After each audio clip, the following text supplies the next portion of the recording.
쌍꺼풀 재수술이란 5글자로 재수술의 왕?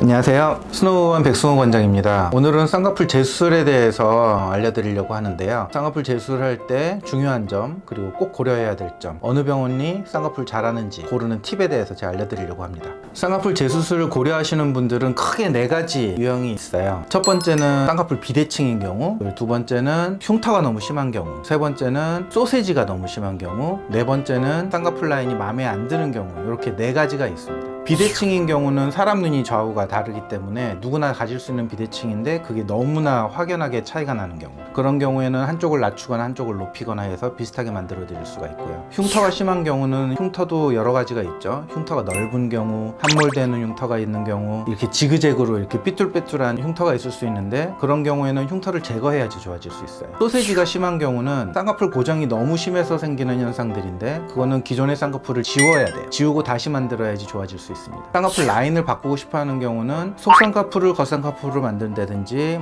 인라인을 인아웃라인으로, 인라인을 아웃라인으로, 아웃라인을 인라인으로, 이런 식으로 본인의 취향이 변하거나 유행이 바뀌어서 그렇게 바꾸고 싶어 하시는 분들이 있어요. 이렇게 크게 4가지로 요약을 해볼 수가 있겠습니다. 재수술 후의 흉터는 어떤 방법으로 재수술을 하느냐에 따라서 달라집니다. 매몰로 재수술을 하게 되는 경우에는 기존에 있던 흉터보다 더 추가적인 흉터는 안 남을 거고요. 절개로 수술하는 경우에는 기존의 흉터들은 없애고 수술하기 때문에 기존에 안 예쁜 흉터들은 없어지고 가느다랗고 눈에 잘 안 띄는 흉터가 남게 되는 거죠. 수술 후에 흉터가 안 남을 수는 없고 더 가느다랗고 눈에 안 띄는 흉터로 바꿔드릴 수는 있는 거죠. 수술을 여러 번 한다고 해서 흉터가 짙어지는 거는 아닙니다. 하지만 절개 쌍꺼풀 수술을 여러 번 할수록 그 안쪽 조직에 대한 손상도가 높아지게 돼요. 그렇기 때문에 처음 수술한 것보다는 회복 속도나 회복에 관여하는 조직들이 정상적이지가 않은 흉터 조직일 가능성이 많기 때문에 조금 더 흉터는 남을 수도 있어요. 하지만 충분한 피부 여유가 있거나 해서 흉터를 포함한 정상 조직까지 같이 제거를 하면서 수술한다 그러면은 처음에 수술하는 것과 거의 비슷한 흉터를 만들 수가 있어요. 어떤 수술로 재수술을 하느냐에 따라서 회복 기간이 달라질 수가 있습니다. 일반적으로 재수술이라고 하면 회복 기간도 더 길 것 같고 붓기도 늦게 빠질 것 같고 흉터도 더 많이 남을 것 같고 이렇게 생각하시는 분들이 많은데요. 사실 그렇지는 않고요. 기존에 돼 있었던 것들을 어느 정도 해결을 해주느냐에 따라서 처음 수술과 거의 비슷한 회복기간과 부작용을 만들 수가 있습니다. 예를 들어서 절개로 수술되어 있는 보기 싫은 흉터를 제거하기 위해서 하는 재수술인 경우에 피부 여유가 충분하다 그러면은 충분히 기존에 본인이 없애고 싶어하는 것들을 다 해결하면서도 처음 수술한 것과 같은 결과를 만들 수가 있습니다. 모든 수술이 마찬가지인데요. 어떤 외과적인 수술을 했을 때 피부뿐만 아니라 안쪽에 있는 조직들까지 전부 다 회복이 돼서 거의 수술 전과 같은 그런 상태로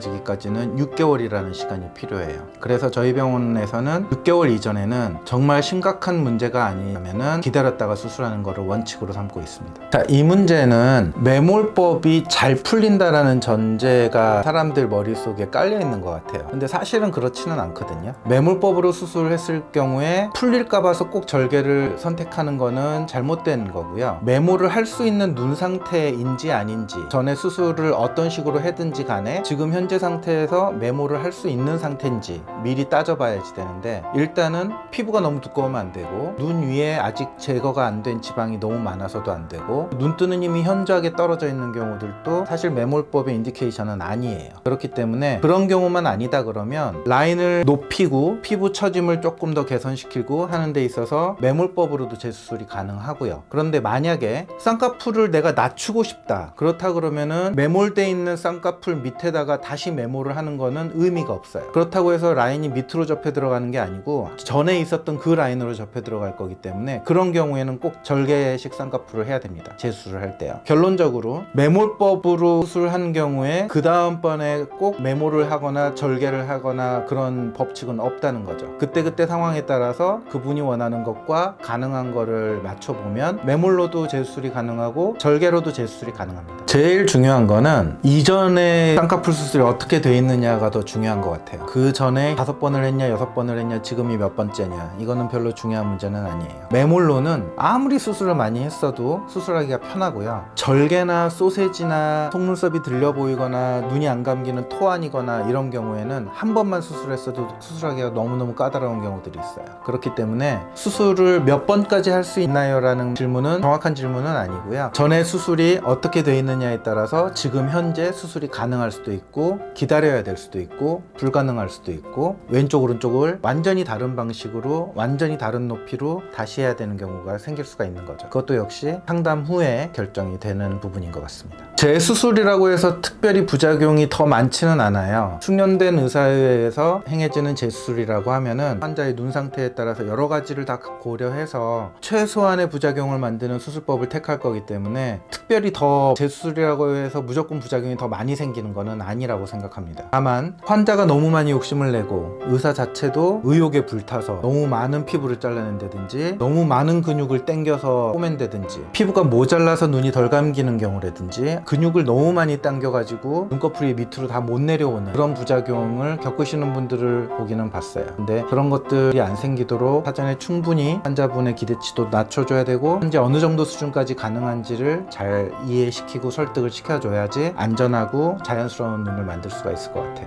지금까지 길게 말씀드렸지만 쌍꺼풀 재수술은 첫 번째도 경험이고 두 번째도 경험이고 세 번째도 경험이에요. 재수술을 잘하는 병원은 재수술을 많이 해본 병원이에요. 재수술을 시험 삼아서 해보는 그런 풋내기 의사들한테 가시면 또다시 재수술을 부릅니다. 그렇기 때문에 숙련된 의사 그리고 경험이 많은 케이스가 많이 쌓여있고 노하우가 많은 그런 병원으로 가시는 게 제일 중요하고 무엇보다도 상담을 철저하게 하고 정말 내 입장에서 얘기를 들어주고 되는 거, 안 되는 거, 가능한 거 이거에 대해서 정확하게 짚어줄 수 있는 그런 의사와 충분히 상담을 한 뒤에 고르시면 돼요. 그것도 어려우시면 저한테 오시면 수술 안 해도 좋으니까 먼저 상담부터 해드릴게요. 자, 지금까지 쌍꺼풀 재수술에 대해서 알아봤는데요. 많은 궁금증이 해결되셨는지 모르겠습니다. 더 궁금하신 부분은 구독과 좋아요 꼭 눌러주시고 저희 병원으로 연락 주시면 친절하게 상담해 드리도록 하겠습니다.